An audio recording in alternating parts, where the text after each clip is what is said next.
যে সমস্ত নারী 4টা কাজের গ্যারান্টি দিবে তাদেরকে জান্নাতের 8টা দরজার গ্যারান্টি দেয়া হবে।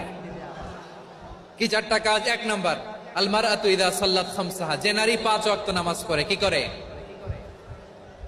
জেলা স্টেডিয়ামে অবস্থানরত আমার নারীরা, বোনেরা, বিশ্বনবী আপনাদেরকে 4টা কাজের কথা বলেছেন, খুব বেশি না। 4টা করলে 8 জান্নাতের দরজা সব খোলা। কোনটা দিয়ে যাবেন? যেটা দিয়ে মনে চায়। 1 নাম্বার 5 ওয়াক্ত নামাজ। আমার বোনেরা জোহরের নামাজ পড়তে পড়তে এটা আসরে নিয়ে যায়, আসর পড়তে পড়তে এটা মাগরিবে নিয়ে যায়। এরকম আছে না নাই? লালমনিরহাটে হয়তো নাই। আমার বোনেরা এটা করবেন না। ইন্নাস সালাতা কানাত আলাল মুমিনিনা কিতাবাম মাওকুতা, সময় মতো পড়বেন। সামাত শাহরা, রমাদানের রোজাগুলো রাখবেন। হাফিজাত ফুরুজাহা, যে নারী তার চরিত্রকে হেফাজত করে, তার প্রাইভেট হেফাজত করে, তার লজ্জাস্থান হেফাজত করে। ও মায়েরা, আপনার এই গর্ভ যে কত